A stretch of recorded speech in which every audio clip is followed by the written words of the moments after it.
أعوذ بالله من الشيطان اللعين الرجيم. بسم الله الرحمن الرحيم. الحمد لله رب العالمين والعاقبة للمتقين والجنة للمؤمنين والنار للمنافقين. الحمد لله الذي جعلنا من المتمسكين بولاية علي بن أبي طالب وأولاده المعصومين. اللهم صل على محمد. الحمد لله الذي جعلنا من الباقين على وصية الشهداء وأولاده وأصحابه المظلومين. الصلاة والسلام والتحية والإكرام على رسوله الكريم شفيع المذنبين آنس الغريبين ورحمة للعالمين. عن العبد المؤيد الرسول المسدد المحمود الأحمد المصطفى الأمجد أبا القاسم محمد. اللهم صل على محمد.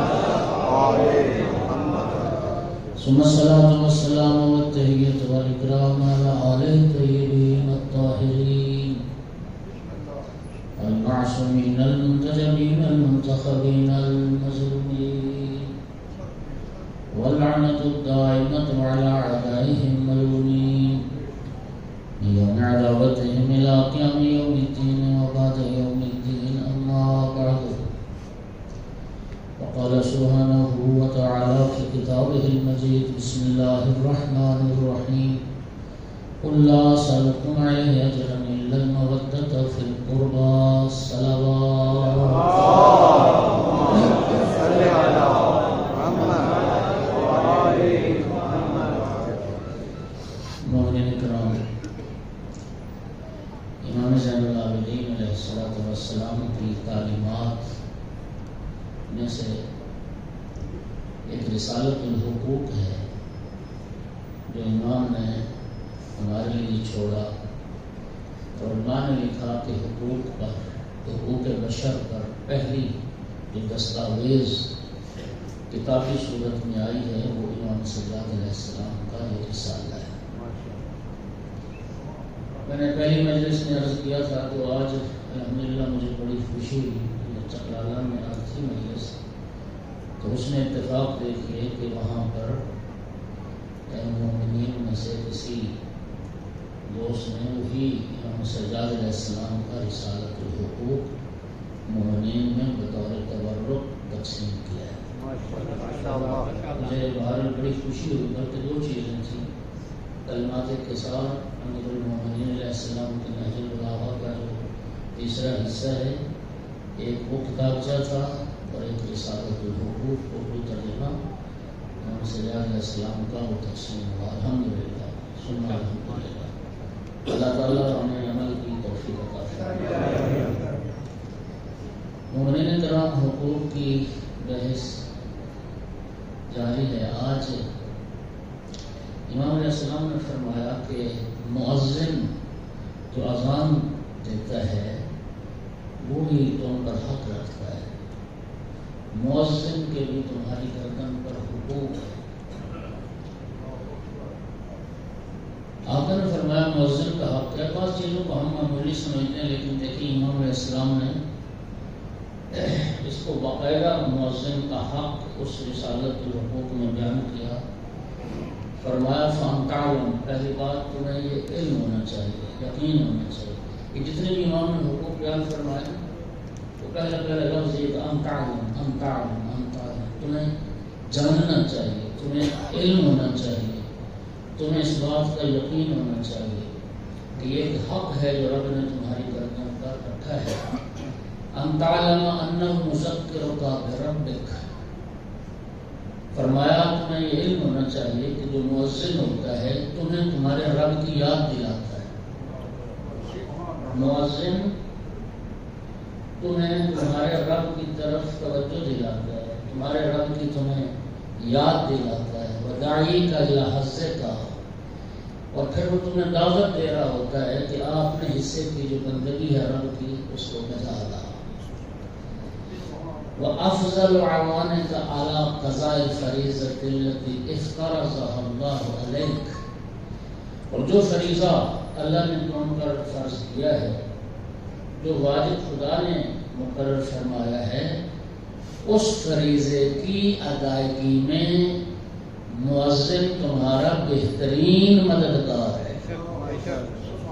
انسان دنیا کے کام کاج میں مشغول ہوتا ہے، مگن ہوتا ہے، محو ہوتا ہے، تو پھر یہ مؤذن ہے جو تمہیں توجہ دلاتا ہے کہ اللہ کی بندگی کی طرف، اور وہ فریضہ جو پروردگار نے تمہاری گردن پر عائد کیا ہے اس کو ادا کر. فَتَشْكُرَهُ عَلَىٰ ذَلِكَ، فرمایا مؤذن کہ تم شکر گزار بنو، اور جس طرح محسن اپنے محسن کا شکریہ ادا کرتے ہو اسی طرح سے اذان دینے والے کا بھی شکریہ ادا کرو، مؤذن کا بھی شکریہ ادا کرو. اور فرمایا علمت انہ نعمت من اللہ علیک، جو اللہ کریم کی بے پایان نعمتیں، فرمایا ان نعمتوں میں سے ایک مؤذن بھی تمہارے لیے اللہ کی نعمت ہے. تمہیں علم ہونا چاہیے کہ مؤذن اذان دینے والا کہ رب کی طرف سے تمہارے لیے ایک نعمت ہے، لا شک فیہا، اور اس نعمت خدا بندی ہونے میں، اس کے نعمت خدا بندی ہونے میں ذرا برابر شک نہ کرو. اور فرمایا بس اس اللہ کی نعمت کے ساتھ فاحسن صحبت نعمت اللہ، اس اللہ کی نعمت کے ساتھ یعنی مؤذن کے ساتھ تم اچھا سلوک کرنا اور بہترین سلوک کرنا، اور ہر حال میں تم اللہ کے شکر گزار رہو کہ رب نے تمہیں یہ نعمت بھی عطا کی ہے کہ کوئی تو ہے نا جو تمہیں تمہارے رب کی یاد دلا. سامعین گرامی قدر، اذان اسلامی تعلیمات میں سے ایک اہم معاملہ ہے. یہ اذان کی مشروعیت، اذان دین کا حصہ کب بنی؟ یہ جب نبی کریم نے ہجرت فرمائی مکہ سے مدینہ کی طرف، تو پہلا جو ہجری سال تھا، ہجرت کے پہلے سال میں یہ اذان کی مشروعیت آئی ہے. یار لوگوں کے تو بڑے قصے ہیں، ہم اپنی بات کریں جو تعلیمات پیغمبر اور آل پیغمبر سے ہم تک پہنچی. نماز کے لیے اب لوگ محسوس کی، ضرورت محسوس کی نبی کریم نے بھی، لوگوں نے بھی، کہ نماز کی لوگوں کو کیسے اکٹھا کیا جائے، کیسے متوجہ کیا جائے کہ وقت نماز ہو گیا ہے. تو نبی کریم نے مشاورت کی، رائے لی.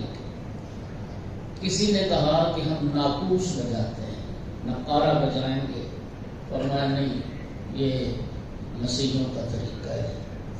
کسی نے کہا ہم وہ کیا ہوتا ہے باجا کو اس طرح کا وہ بجائیں گے، نوک. فرمایا یہ بھی طریقہ مسلمانوں کا نہیں. کسی نے کہا کہ ہم آگ روشن کریں گے، جمعہ اٹھے گا، لوگ دیکھیں گے کہ نماز کا وقت ہو. فرمایا یہ مجوسیوں کا طریقہ. بہر مختلف آراء، نبی کریم نے کسی رائے کو پسند نہ کیا. ہم گلیوں میں نکل کے شور کریں گے. فرمایا نہیں، یہ بھی طریقہ ٹھیک نہیں ہے. دو روایات کی بنیاد پر یہ اذان کی مشروعیت اذان دین کا حصہ بنی. ایک تو روایات میں آتا ہے کہ شب معراج جب رسول اللہ سفر معراج پر گئے تھے اور نبی کریم نے جو انبیاء کو جماعت کرائی تھی، جبرائیل نے اذان کہی تھی اور جبرائیل نے اقامت کہی تھی. پہلی مرتبہ اذان و اقامت نبی کریم نے جبرائیل سے سنی. دوسرا، جب یہ سرکار مشورہ لے رہے تھے اور کسی مشورے کو بھی نبی کریم نے پسند نہیں کیا. مولا امیر المومنین علیہ السلام رسول اللہ کی گود میں سر تھا، امیر المومنین علیہ السلام کا. جبرائیل نے آ کر، جب یہ مشورہ ہوا، جبرائیل نے آ کر اذان بھی دی، اقامت بھی کی. سرکار نے فرمایا یا علی، آپ نے سنا جبرائیل کی اذان اور اقامت؟ جی یا رسول اللہ سنا. یاد ہے یا رسول اللہ؟ بالکل یاد ہے. فرمایا بلال کو یہ تعلیم دو، اور بلال آج کے بعد جب نماز کا وقت ہوگا بلال اذان دے. توجہ ہو گئی. تو پہلا مؤذن رسول اللہ نے جناب بلال کو قرار دیا. مؤذن بھی ہر کسی کو نہیں بنایا جا سکتا، مؤذن کے لیے بھی کچھ شرائط ہیں.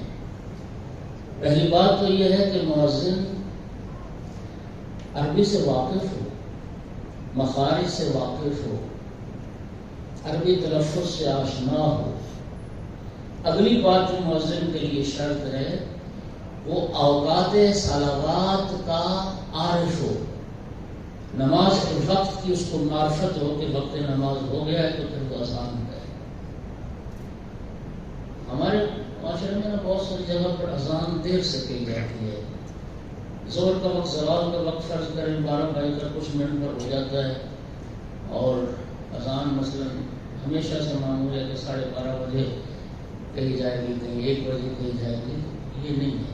معرفت اوقات صلوات یہ مؤذن کے لیے ضروری ہے.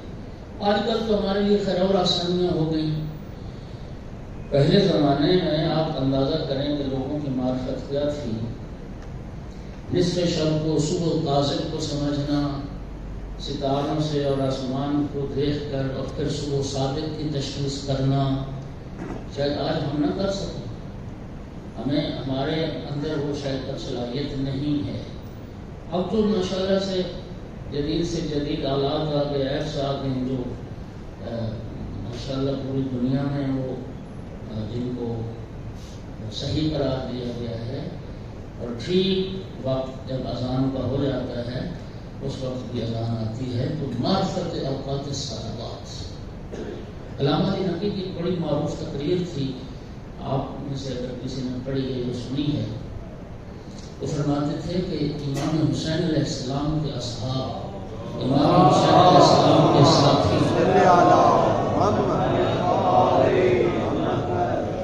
کیا عارف تھے اوقات صلوات کے. روز عاشور ابو ثمامہ سیلاوی نے عرض کی، دیکھیے یہ وقت رکتا نہیں ہے، وقت تو کہیں چلتا رہتا ہے. ایسا نہیں ہے کہ کسی لمحے پر آ کر وقت رکا ہو، ایسا نہیں ہوتا. ایک آنے واحد کی دیر ہے. ابھی وہ وقت وہ منظومہ شمسی کی حرکت میں ہے، بس وہ آیا وقت ہو گیا، بس وقت داخل ہو. امام فرماتے ایک لمحے کے لیے، ایک لمحے کے لیے. ابو ثمامہ سیلاوی نے عرض کی، فرزند رسول نماز ظہر کا وقت ہو گیا اور جو اصحاب بچ گئے ہیں ان کی خواہش ہے آخری نماز آپ کی ابتدا میں. اور امام نے ابو ثمامہ پھر دعا فرما، ابو ثمامہ تو نے اس مشکل وقت میں بھی نماز کو یاد رکھا. میں دعا کرتا ہوں اللہ قیامت کے دن تجھے نمازیوں میں سے مشہور نمازیوں میں سے. اور آل محمد کتنا اہتمام کرتے تھے. امام حسین علیہ السلام جب 28 رجب کو مدینہ سے چلے ہیں تو امام علیہ السلام نے اسپیشل ایک مؤذن ساتھ رکھا ہے. اس کی ڈیوٹی یہ تھی، اس کا کام یہ تھا جب بھی نماز کا وقت ہوگا وہ مؤذن اذان کہے گا. حجاج ابن مسروق جوفی، حجاج ابن مسروق جوفی امام کے مؤذن تھے پورے سفر میں، حتیٰ شب عاشور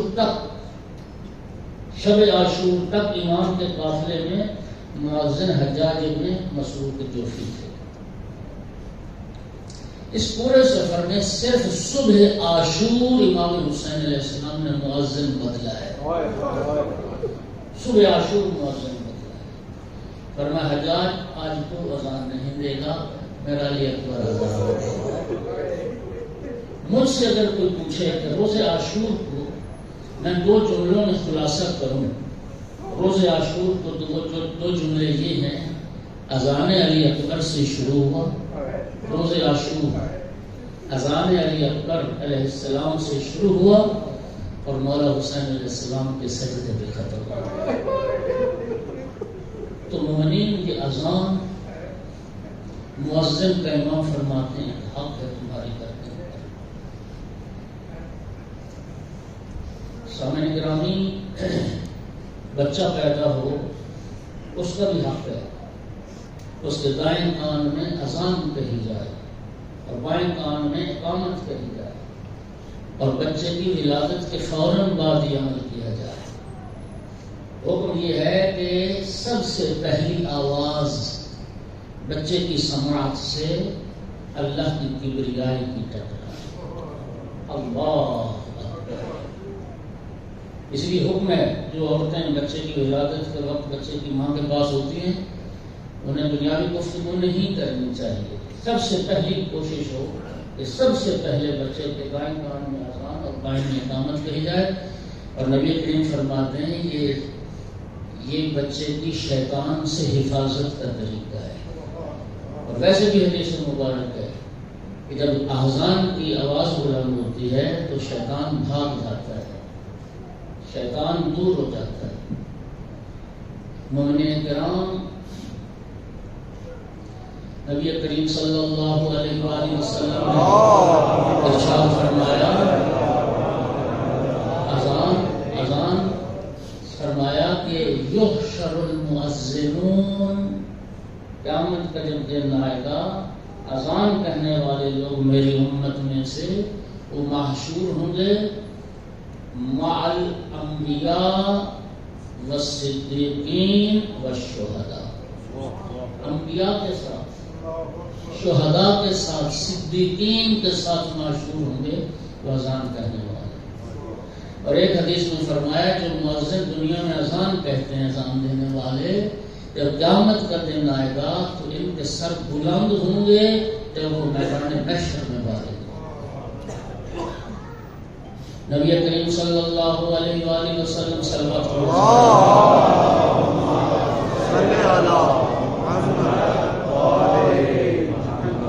سرکار کے حدیث میں فرمایا جو شخص ایک سال کسی شہر میں ایک سال اذان دیتا ہے مسلسل، مؤذن ایک سال، آقا نے ارشاد فرمایا جب وہ مرے گا تو جنت اس پر واجب ہو جاتی ہے۔ ایک سال جو اذان دیتا ہے، مؤذن ہماری گردنوں پر ہاتھ رکھو۔ ایک حدیث میں رسول اللہ نے فرمایا اگر تمہیں اذان کی فضیلت معلوم ہو جائے اور نماز جماعت کی پہلی صف میں کھڑے ہو کر نماز پڑھنے کا ثواب معلوم ہو جائے تو میری امت اذان کہنے کے لیے اور پہلی صف میں کھڑے ہونے کے لیے پورا کشی کرتے، پورا ڈالتے کہ آج اذان کون کہے گا۔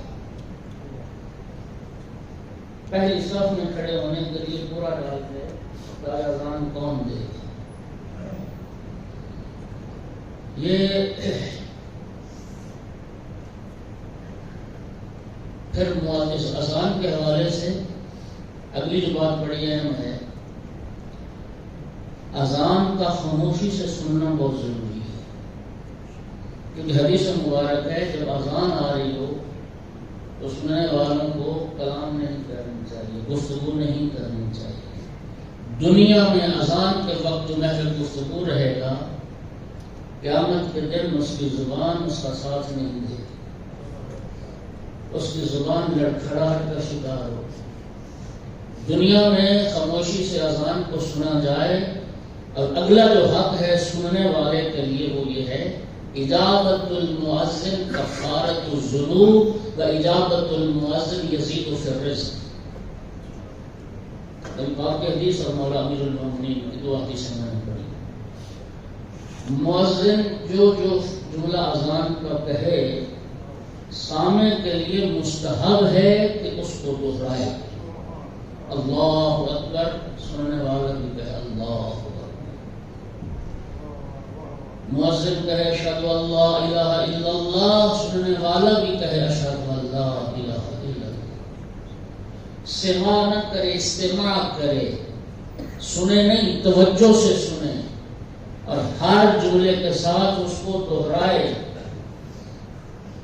نبی پاک فرماتے ہیں جو مؤذن کے ساتھ ان فصول اذان کو دہراتا ہے کفارۃ الذنوب، یہ عمل اس کے گناہوں کا کفارہ ہے۔ میں حدیث کا ذمہ دار ہوں ایمان سے۔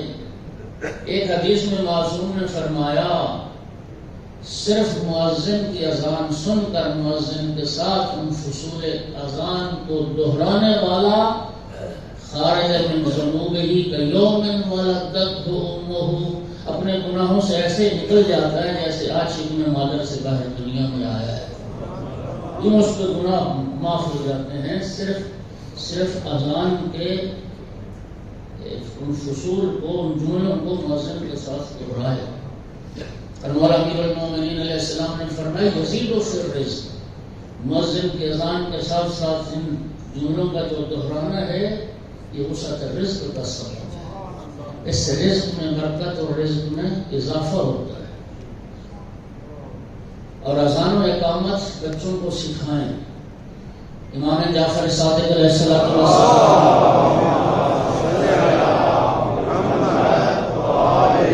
ارشاد فرمایا کہ اذان اور اقامت کہہ کر جو مومن نماز ادا کرتا ہے اس کے پیچھے 2 صفیں ملائکہ کی نماز پڑھتی ہے، اور ایک صف میں ملائکہ کتنے؟ ما بین المشرق والمغرب، ایک صف مشرق سے مغرب تک لمبی ہوتی ہے، 2 صفیں جب اذان بھی کہے اقامت بھی کہے۔ اور فرمایا اگر صرف اقامت کہے اور اذان نہ کہے تو پھر ایک صف ملائکہ۔ لہٰذا مومنین آپ عادت ڈالیں، توجہ کریں، یعنی وہ نماز جو آپ اکیلے میں پڑھ رہے ہیں اگر اذان و اقامت کے ساتھ پڑھیں تو وہی نماز جماعت کا اجر اور ثواب رکھتی ہے، جماعت کا اجر اور ثواب رکھتی ہے۔ اور اگلی بات سنیں، جہاں تک نماز کا حکم ہے تو قرآن پاک تو یہی کہتا ہے، اس رب کریم کا کرم ہے کہ وہ فرادہ بھی قبول کر لے، اللہ ہمیں فرادہ بھی پڑھنے کی توفیق دے دے، ورنہ قرآن میں رب نے جہاں نماز کا فرمایا ہے وہ جماعت کے ساتھ ایسے نہیں ورکعوا مع الراکعین، رکوع کرو رکوع کرنے والوں کے ساتھ۔ حدیث میں آتا ہے کہ بغیر کسی مجبوری کے، بغیر کسی وجہ کے جو جماعت کو ترک کرتا ہے اس کی نماز ہی نہیں۔ یعنی ایک آدمی کے لیے جماعت میسر ہے، ایک آدمی جماعت کے ساتھ نماز پڑھ سکتا ہے، فرصت بھی ہے، کوئی مجبوری بھی نہیں ہے، کوئی معنی بھی نہیں ہے، پھر جماعت کے ساتھ نہیں پڑھتا، فرادہ پڑھتا ہے، اس کی نماز ہی نہیں۔ نبی کریم کے حدیث پاک اور ذمہ داری سے رسول اللہ صلی اللہ علیہ وآلہ وسلم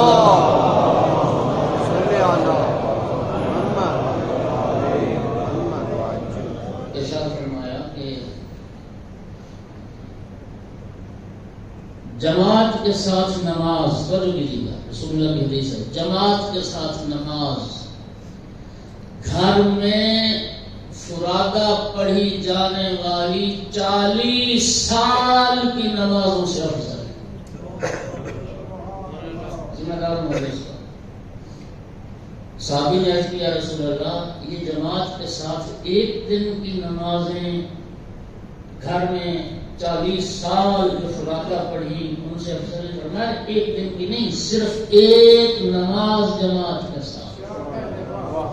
ایک دن میں تو 5 نماز ہوتی نا، فرمایا صرف ایک نماز جماعت کے ساتھ گھر میں پڑھی جانے والی 40 سال کی فرادہ نمازوں سے بھی افضل ہے جماعت کے ساتھ۔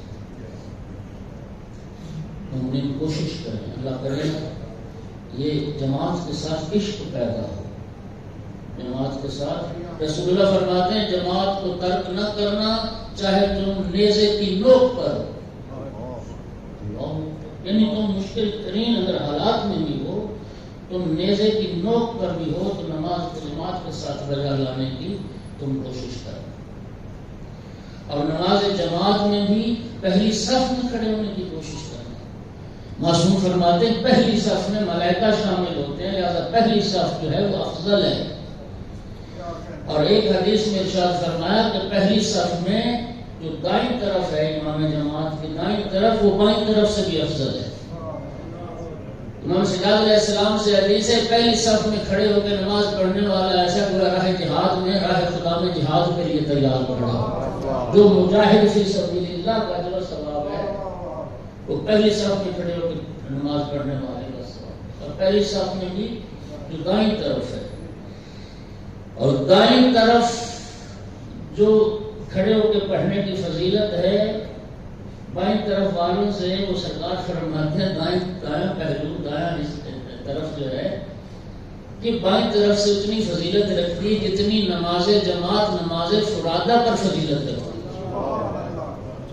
نماز فرادہ لہذا اول صف۔ اور سامنے گرامی نبی پاک صلی اللہ علیہ وآلہ وسلم ارشاد فرمایا، اور سنیے، جو مومن 40 دن، کتنے؟ ایک چلا 40 دن ہر نماز جماعت کے ساتھ پڑھے، اور جماعت میں وہ آخری رکعت میں نہیں شامل ہو بلکہ تکبیرۃ الاحرام کے ساتھ تکبیرۃ الاحرام کو درک کرے، تکبیرۃ الاحرام کے ساتھ شامل اور 40 دن نماز پڑھے، کتب لہ براءتان، رسول اللہ نے فرمایا 2 نجات کے پروانے اس کے لیے لکھ دیے جاتے ہیں، براءۃ من النار و براءۃ من النفاق، اس کو جہنم سے رہائی کا پروانہ بھی عطا کر دیا جاتا ہے، نفاق اور منافقت سے رہائی کا پروانہ بھی عطا کر دیا جاتا ہے۔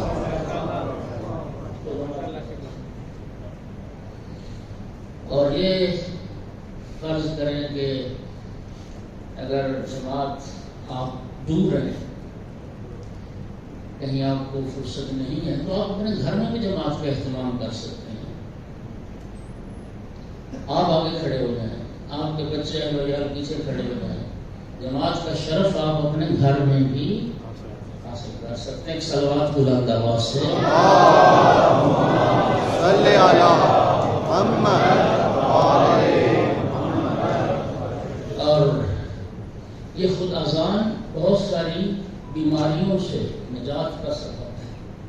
ایک شخص امام معصوم کے پاس آیا، بے اولادی کی شکایت کی، مولا اولاد نہیں ہے، بیٹا نہیں ہے۔ امام علیہ السلام نے فرمایا اپنے گھر میں بلند آواز سے اذان دیا کر، اپنے گھر میں بلند آواز سے اذان دیا کر۔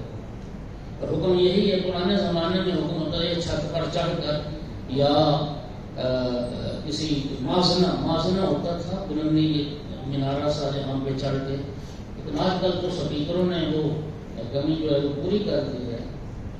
تو فرمایا جہاں جہاں تک مؤذن کی پھر اذان کی آواز جاتی ہے نا، وہاں وہاں تک ذرات بھی اس کے لیے مغفرت کی دعا کرتے، اس کی بخشش کی دعا کرتے۔ توجہ ہو رہی ہے؟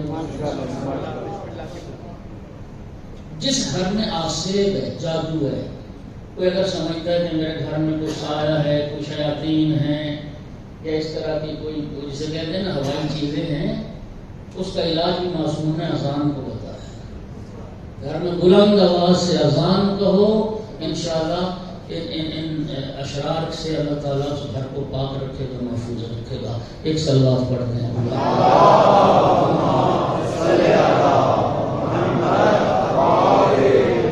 اور امیر المومنین علیہ السلام ارشاد فرماتے ہیں کہ 4 مقامات پر دعا کو غنیمت جانو۔ یہ 4 مقامات مضان اجابت دعا ہیں، یعنی جن اوقات میں دعاؤں کے قبول ہونے کے امکانات زیادہ ہیں، دعاؤں کی قبولیت کے امکانات زیادہ ہیں، وہ 4 مقام ہیں۔ ان میں سے ایک اذان کا وقت ہے۔ اذان میں دعا کہاں کرنی ہے؟ 2 جملوں کے درمیان جب مؤذن وقفہ کرتا ہے، وہ وقت دعا کا ہے، اس وقت میں دعا کرو، اذان کے اوقات میں دعا کرو۔ جب مؤذن ایک جملہ کہہ کے خاموش ہوتا ہے، اس وقت دعا کرو۔ امیر المومنین فرماتے ہیں وہ قبولیت دعا کا وقت ہے۔ تلاوت قرآن کرو، جب بھی قرآن پاک اٹھاؤ، امام حسن مجتبی علیہ السلام کی بھی حدیث ہے، جب بھی تم تلاوت قرآن کے لیے قرآن پاک اٹھاؤ دعا ضرور کرو، اس لیے کہ تلاوت قرآن کا جو وقت ہے وہ قبولیت دعا کا وقت ہوتا ہے۔ ہر تلاوت قرآن کے ساتھ ایک دعا رب تمہاری ضرور مستجاب۔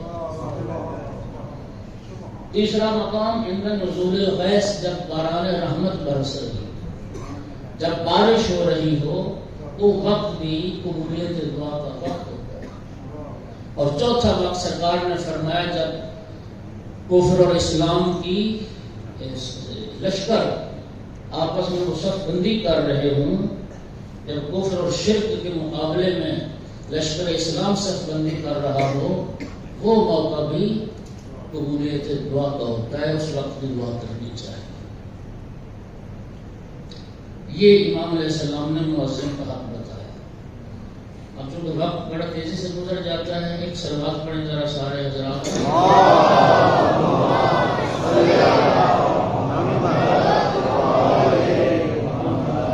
اب ایک حق اور سنو، ہمیں سجاد علیہ السلام فرماتے ہیں یہ جو امام جماعت ہے جسے ہم پیش نماز کہتے ہیں، آقا فرماتے ہیں یہ پیش نماز بھی، امام جماعت بھی تمہاری اس کا بھی تمہاری گردن پر ایک حق ہے۔ امام جماعت کا حق کیا ہے؟ فرمایا فَأَن تَعْلَمَ أَنَّهُ قَدْ تَقَلَّتَ السَّفَارَةُ فِيمَا بَيْنَكَ وَبَيْنَ اللَّهِ، تمہیں علم ہونا چاہیے کہ امام جماعت پیش نماز تیرے اور تیرے رب کے درمیان یہ سفیر ہے، یہ سفارت کاری کرتا ہے، تیرے اور تیرے رب کے درمیان یہ وسیلہ بنتا ہے، واسطہ بنتا ہے، اور یہ پیش نماز تیری طرف سے نماز میں کھڑے ہو کے کلام کرتا ہے۔ یہ کون ہے کہ جب امام جماعت کی رد کر رہا ہو تو مقتدی کے لیے ضروری ہے کہ وہ اس کی رد کو خاموشی سے سنیں۔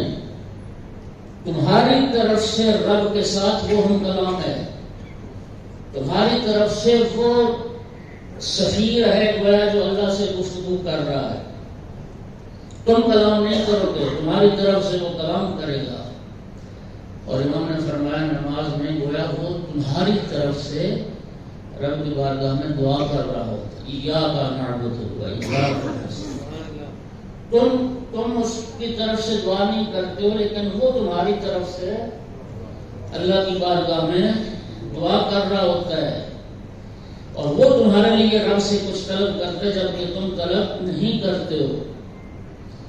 اس نے اپنے ذمہ لیا ہے، اگر نماز میں کوئی کمی یا کوتاہی پیش نماز سے ہوتی امام جماعت سے، امام فرماتے ہیں اس کا وہ ذمہ دار ہے، تم اس کے کوئی ذمہ دار نہیں ہو، وہ خمیازہ اسی کو بھگتنا پڑے گا نہ کہ تم کو، لہذا اس کی غلطی میں تم اس کے شریک نہیں ہو،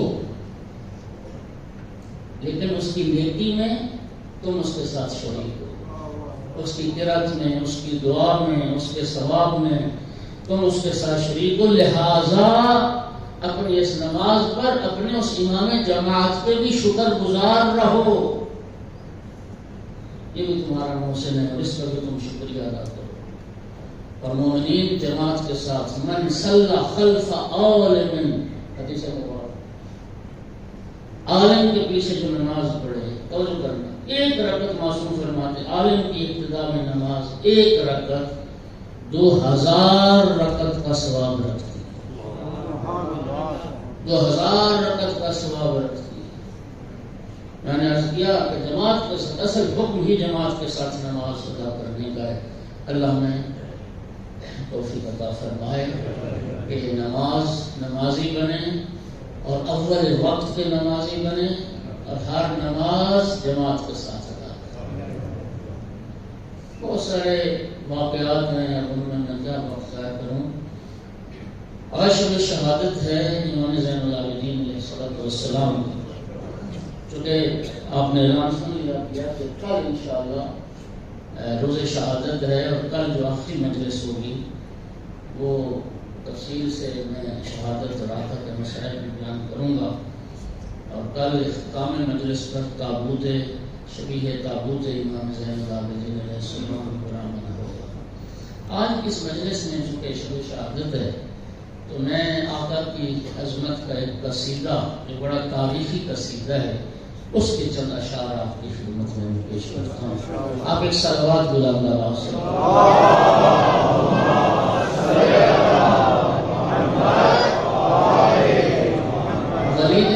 ولید اموی کا زمانہ تھا، ہشام بن عبد الملک بن مروان یہ ولی عہد ہے، اس کا بھائی ہے، یہ حج کے لیے ہے۔ ظاہر بادشاہ اور بادشاہ زادے جب چلتے تھے تو لوگ لشکر ساتھ چلتے تھے، تو غلام، محافظ، تمیزیں، سپاہی خانہ کعبہ کا طواف کیا، اور طواف کعبہ کے بعد حجر اسود کو بوسہ دینا چاہتا تھا تو رش بہت زیادہ تھا. جو آپ حج کر چکے ہیں آپ جانتے ہیں حجر اسود پر ہمیشہ ہی رش ہوتا ہے. اس کے جو سپاہی تھے، محافظ تھے شام عمری کو، انہوں نے بڑی کوشش کی کہ لوگوں کو حجر اسود سے دور کریں اور اس کے لیے راستہ بنائیں تاکہ وہ آرام اور سکون کے ساتھ حجر اسود کو بوسہ دے سکے. لیکن کسی حاجی نے کوئی پرواہ ہی نہیں کی. مجبوراً سین حرم میں اس کے لیے کرسی بچھا دی گئی. وہ کرسی پہ بیٹھ کے انتظار کرنے لگ گیا کہ جب رش کم ہوگا تو میں بوسہ دوں گا حجر اسود کو. عین اسی اثنا میں کیا دیکھتا ہے؟ ایک نورانی چہرے والی شخصیت ہے کہ حجر اسود کی جانب بڑھ رہی ہے. لوگ خود بخود راستہ چھوڑتے جا رہے ہیں. کوئی راستہ بنانے والا نہیں ہے، لوگ خود بخود راستہ بنا رہے ہیں. یہ منظر شام والے بھی دیکھ رہے تھے، حشام بھی دیکھ رہا تھا.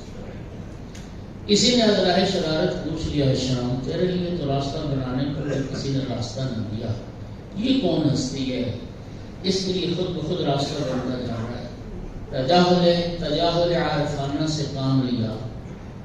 کہا کہ میں ان کو نہیں جانتا، حالانکہ جانتا تھا کہ شام والوں کے دل میں ان کا مقام و مرتبہ اور ان کی ہیبت سنبرو دبدبا نہ بیٹھے. کہا کہ میں ان کو نہیں جانتا. جب اس نے جھوٹ بولا نا خانہ خدا میں بیٹھ کے کہ میں نہیں جانتا، وہاں پر شاید اپنے زمانے کا بہت بڑا شاعر ابو فراس فرس تک موجود تھا. یقین کریں جب اس نے دیکھا نا کہ لوگوں کو دھوکہ دے رہا ہے پھر اس نے پرواہ نہیں کی. وہ کہتے ہیں جان کی بازی لگا دی. ظالم جابر کے سامنے کلمہ حق کہنا ہی سب سے بڑا جہاد ہوتا ہے. پھر فرزدق نے ایک فلپدی قصیدہ پڑھا. اس کو بہت سارے اشعار ہیں جس میں حشام کو مخاطب کر کے اس ہستی کا تعارف کروایا. آپ صلوات پڑھیں اور میں اشعار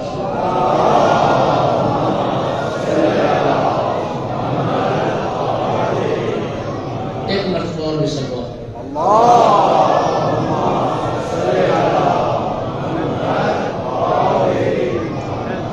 فرزدق حشام کو خطاب کر کے کہتا ہے ھذا الذی تعرف البطح وطعته والبیت یعرفه والحل والحرم. حشام یہ وہ ہستی ہے مکہ کی سرزمین جس کے قدموں کی عہد کو پہچانتی ہے، اور بیت یعرفه والحل والحرم یہ کعبہ بھی ان کو پہچانتا ہے. یہ سارے ہل اور حرم کی زمین ان کو پہچانتا ہے. لیسا قولک من ھذا بظاہرہ العرب تعرف من انکرت ولجم.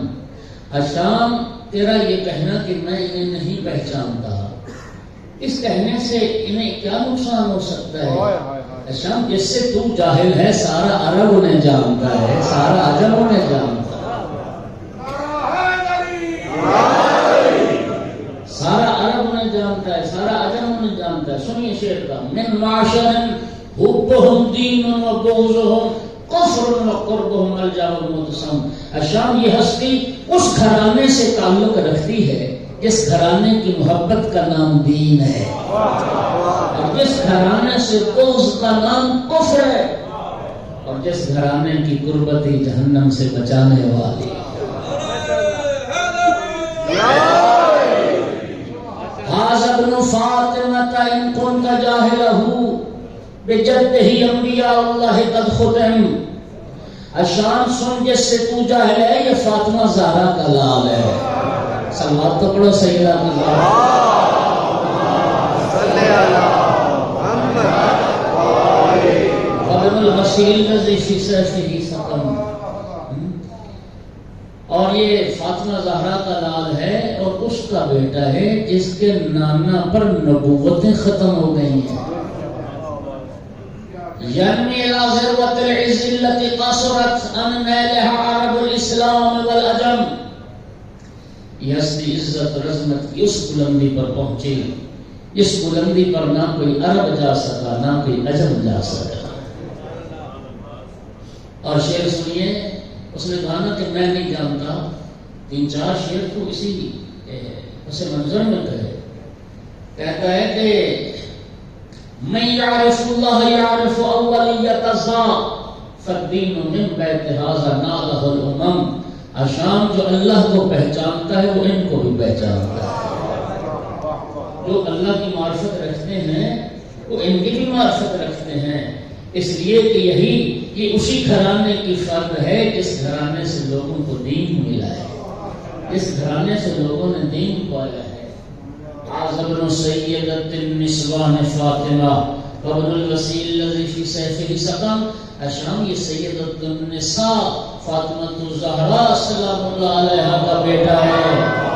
وابن الوسیل الذی فی سیفہ سقم، اور اس وسیع رسول کا بیٹا ہے اس کی تلوار میں دشمنوں کے لیے آزاد ہو گیا.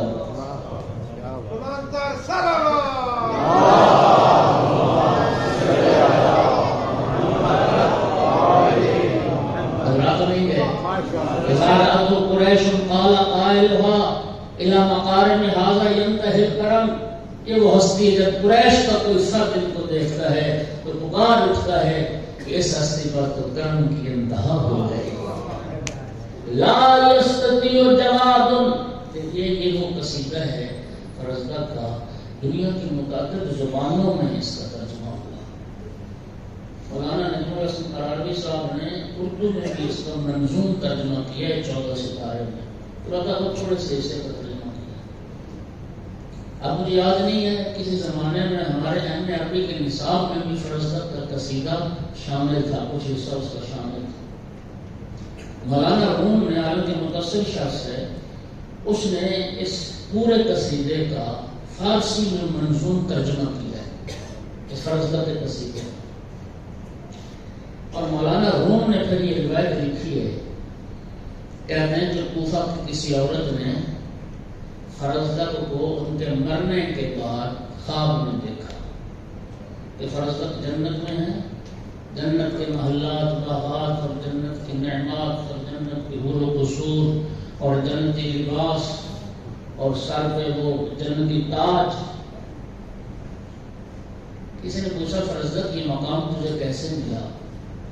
کہا وہ جو سید سجاد کی عظمت کا قصیدہ پڑھا تھا اس قصیدے کی وجہ سے. پھر ملا جامی لکھتا ہے کہ یہ قصیدہ اتنا عظیم قصیدہ ہے کہ اگر اللہ رب العزت چاہے اس قصیدے کے صدقے میں ساری کائنات کے گنہگاروں کو بخش دے تو یہ قصیدہ اس قابل ہے کہ ہر گنہگار بخشا جائے. مومنین چھٹے امام کی حدیث ہے، اگر غیر مجمع میں کوئی شاعری کا ذوق رکھتے ہیں اور شاعرانہ مزاج ہے، اپنی ذوق کو صرف کریں مدح محمد وآل محمد علیہ السلام میں.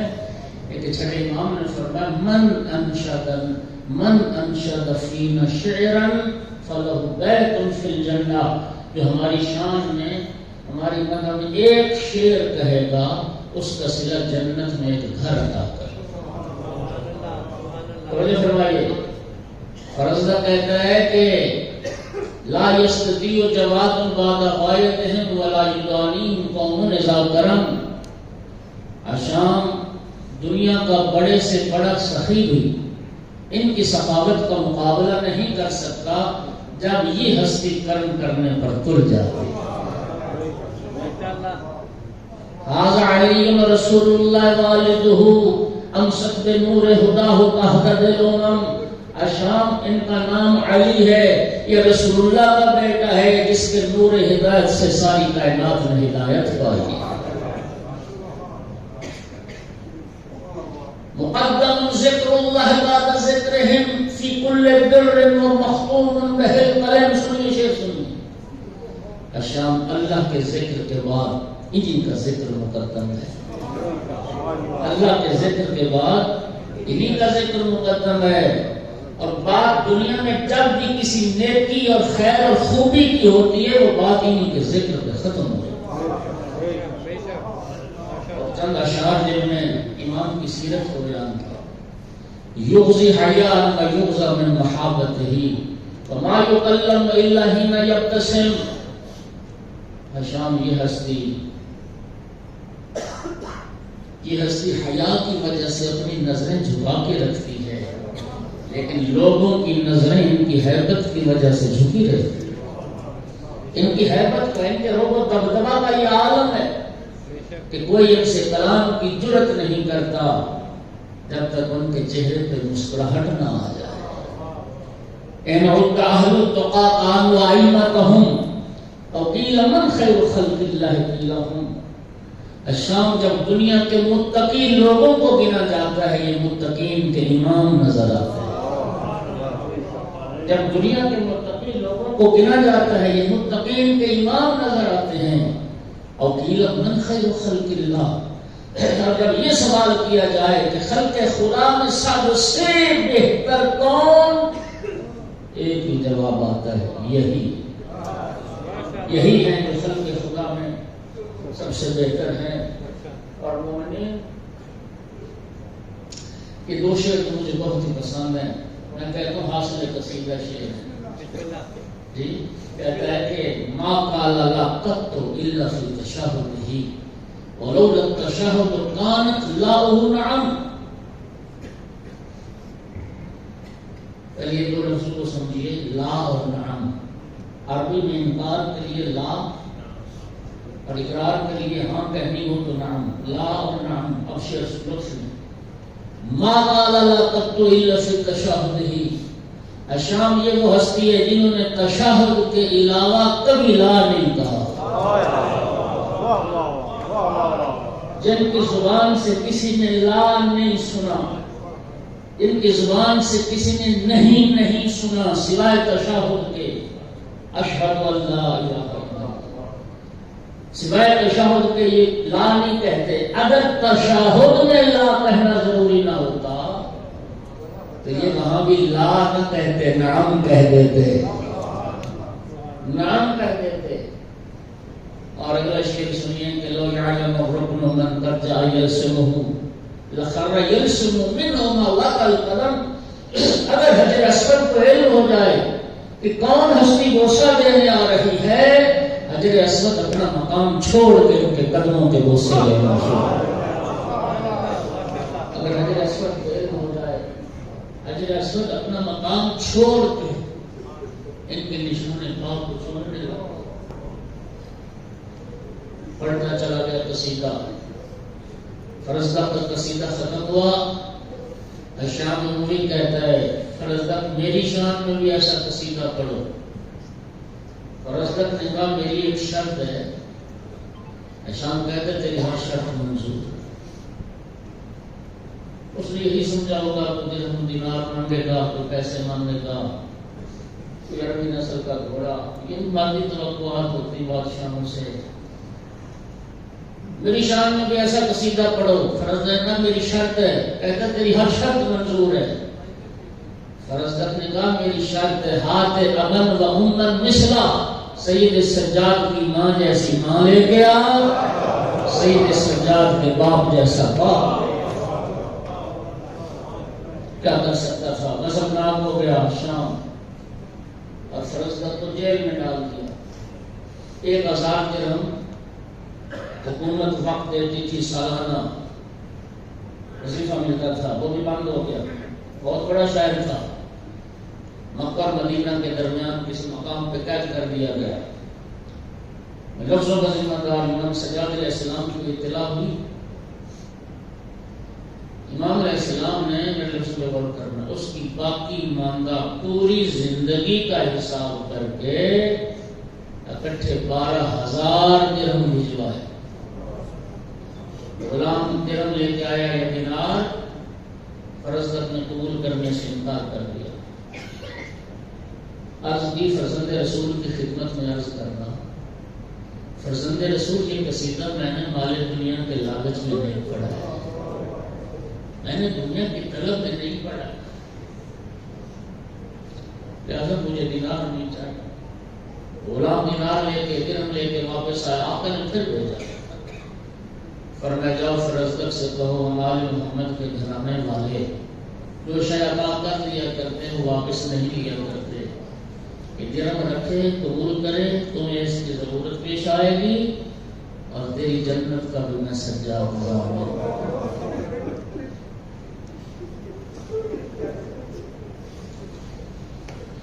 اللہ اکبر. کلمہ پڑھنے والوں نے نہ پہچانا آل رسول کو، جانوروں نے پہچانا.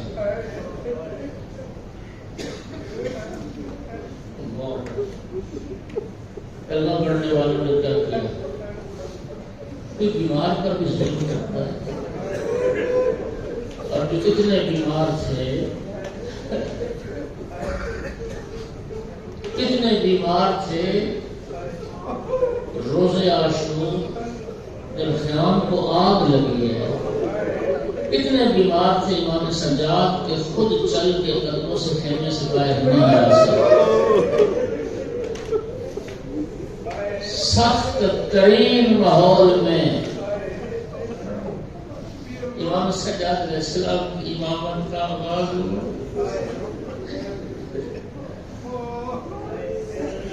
اجرکم علی اللہ. سخت ترین ماحول میں مسائل کی معراج ہے. امام سجاد علیہ السلام جب مولا مظلوم کربلا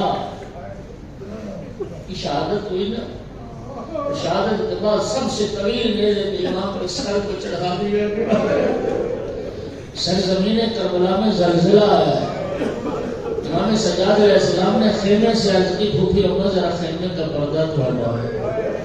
کیا دیکھا نو کے نیزہ پر بابا کا سر. السلام علیکم.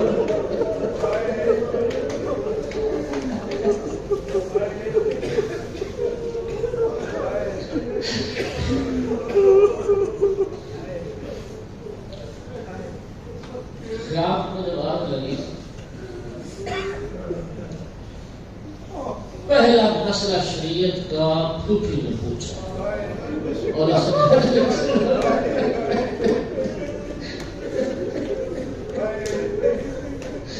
پہلا مسئلہ، اور جو مسئلہ پوچھا آپ سب کو معلوم. بیٹا سجاد تو امام وقت خیام کو آگ لگ گئی، بیٹا ہمارے سروں سے چادریں چھن چکی ہے، نبی زادیاں برہنہ سر ہے. سجاد بیٹا اب بتا زینب کیا کرے؟ جل کے مر جائے یا ننگے سر خیموں سے باہر نکل جائے؟ اجرکم علی اللہ. امام نے کیا فرمایا؟ یا عمتی انت بحمد اللہ عالمت غیر معلمہ.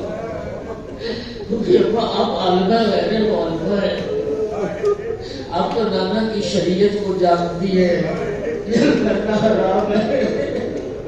علیکم بالفرار. آپ خیموں سے نکلو. علامہ اختر عباس اللہ نجفی، پتہ نہیں کتنے لوگ آپ جانتے ہیں نہیں جانتے ہیں، بہت بڑی بڑی شخصیت تھی. سیالکوٹ میں زندگی بہت گزاری، انہوں نے بڑا پڑھا. میں ان کی مجلس میں موجود تھا. انہوں نے یہ مجلس میں فرمایا تھا کہ جب بی بی عالمہ غیر معلمہ تھی، نانا کی شریعت کو جانتی تھی، اس مسئلے کو جانتی تھی کہ جل کے مرنا حرام ہے، تو امام سجاد علیہ السلام سے پوچھا کیوں؟ فرمایا ایک تو جو پور بچ گیا تھا نا مولا حسین کا، انہیں بتانا تھا کہ میرے بھائی کے بعد میرا بیٹا سجاد وقت کا امام ہے. ایک تو امام وقت کا تعارف مطلوب تھا، اور دوسرا انہوں نے فرمایا تھا کہ شاید بی بی نے اس لیے مسئلہ پوچھا ہو. کہتے ہیں میرا دل کہتا ہے کہ شاید بی بی نے اس لیے مسئلہ پوچھا ہو کہ بیٹا امام وقت ہے، شاید کوئی ایسی راہ نکل آئے زینب کو جل کرنا منظور ہے، ننگے سر باہر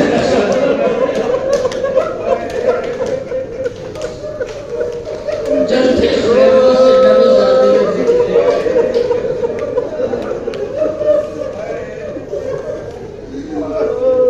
کربلا سے کوفہ سے شام تک 4 مقامات آئے.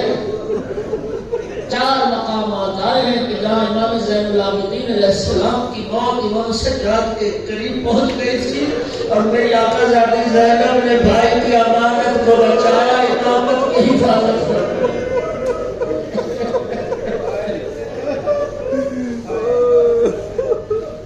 یہ پہلا موقع تھا. مسلم کہتا ہے کہ میں بھول نہیں سکتا اس وقت کو خیام کو آگ لگی ہوئی تھی، ایک بی بی جلتے ہوئے خیمے کے قریب جاتی تھی، آگ کی تپش مجبور کرتی تھی پھر واپس آ جاتی تھی، پھر قریب ہوتی تھی پھر واپس آ جاتی تھی۔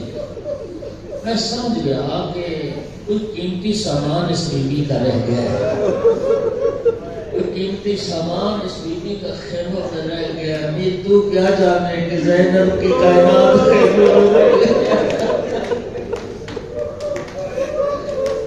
میں نے کہا بی بی آپ شعلے تیرے نہ جائیے اس خیمے میں۔ کہتے ایک مرتبہ وہ بی بی جرأت کر کے چلتے ہوئے خیمے میں داخل ہو گئی، اور تھوڑی دیر کے بعد جب خیمے سے آئے بیمار کو پشت پہ اٹھایا ہوا، زینب کبریٰ نے سینے سے جان کو پشت پہ اٹھایا ہوا، میں اتنی مقتل کا رخ کر کے ورنہ بھیا تو علی اکبر کو اٹھا لایا تھا، میں سجاد بچا لائی۔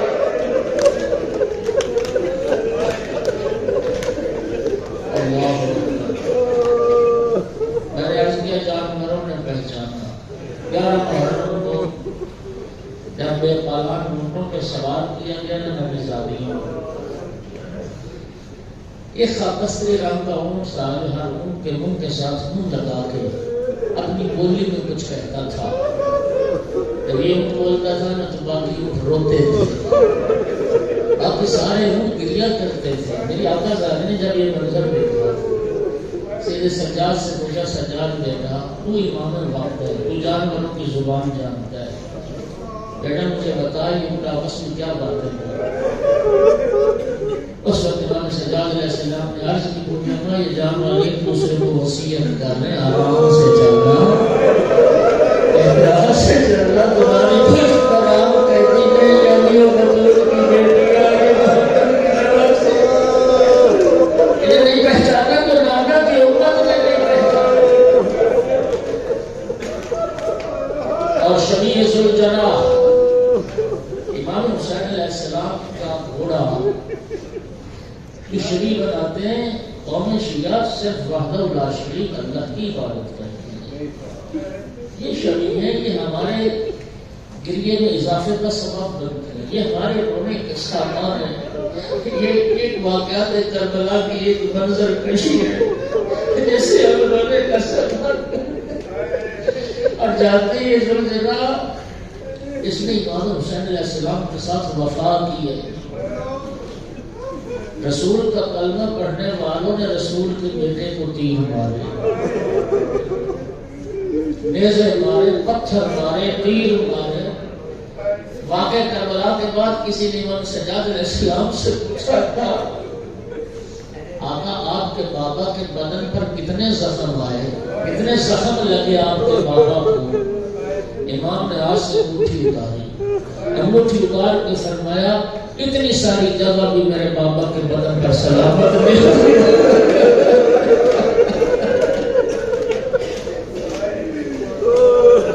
اتنی سی جگہ بھی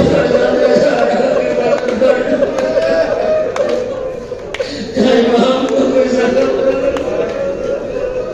امام کے بدن میں 3 پیوست ہے۔ اور یہ ذوالجناح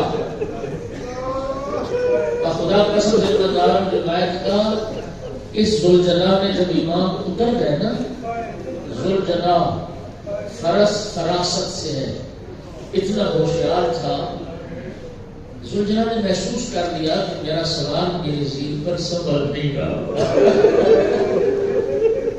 ذوالجناح نے اگلے پاؤں اگلی جانب پھیلا لیے اور پچھلے پاؤں پچھلی جانب پھیلا دی، اور اپنے شکم کو زمین کے ساتھ لگا دیا تاکہ فرزند زہرا کو اترنے میں تکلیف نہ ہو۔ لیکن زیارت کا جملہ میرا سلام اس مظلوم پر نظرین پر تھا، زمین پر تیروں کے گزرنے پر اسی ذوالجناح نے ایک تیر امام کے بدن سے نکالا۔ ذوالجناح اپنے منہ سے ایک تیر مولا حسین کے بدن سے نکالا، اور جب سارے تیر نکال چکا پھر ذوالجناح کیا کرتا تھا، اپنے منہ سے اپنی لگام پکڑ کر مولا حسین کے ہاتھ پہ رکھتا تھا۔ وہ سوچنا کہہ رہا تھا فضل گزارا میری پشت پر سوار ہو آپ میری پشت پر سوار ہو سکتا ہے، سوار ہو جاتا لے جاؤ دور، تیری بہنیں تیرے انتظار میں، تیری بیٹیاں تیرے انتظار میں۔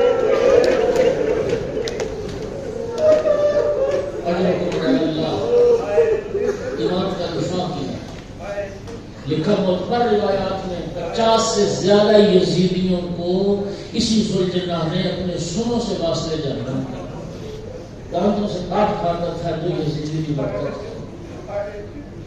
اور آقا امام حسین علیہ السلام کی شہادت کے بعد خبر شہادت خیمہ کا حل گرانے والا یہی ذوالجناح چیختا ہوا آ رہا تھا، روتا ہوا آ رہا تھا۔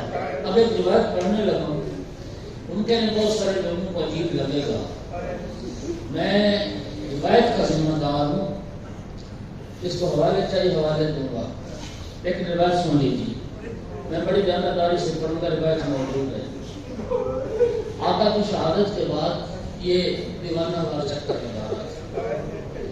عمر ابن سعد والوں نے حکم دیا اس گھوڑے کو پکڑا جائے، لیکن جو سامنے آتا تھا اپنے سنوں سے واسطے جہنم کا پکڑا نہیں جا رہا تھا ذوالجناح۔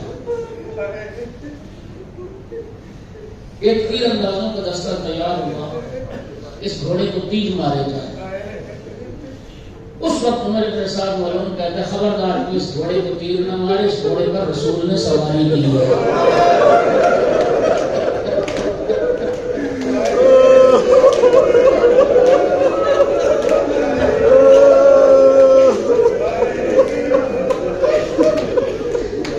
اس سے بڑا مسئلہ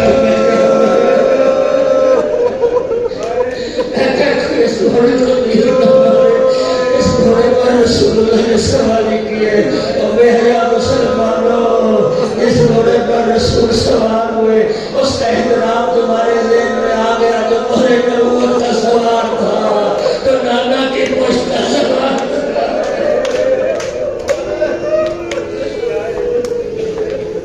اجر پکڑا لگا، اور آج اس آقا کی شہادت کا دن منا رہے۔ امام زین العابدین علیہ السلام نے اپنے آخری وقت میں جب ذہن مل چکا، شہادت کا وقت مل رہا ہے، اب وصایا پڑھیں، وصیتیں پڑھیں جو امام محمد باقر علیہ السلام کو فرمائیں۔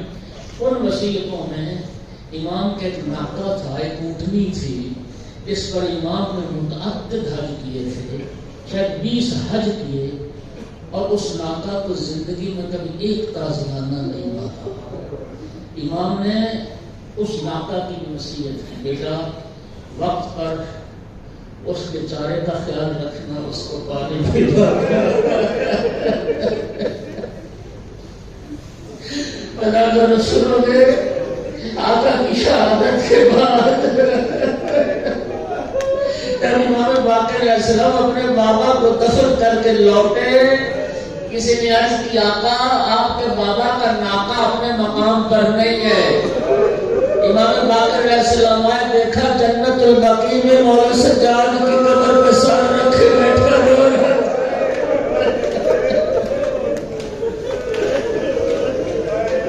امام کا ناقہ امام کی تازہ قبر پہ بیٹھا رو رہا تھا، آنسو بہا رہا تھا۔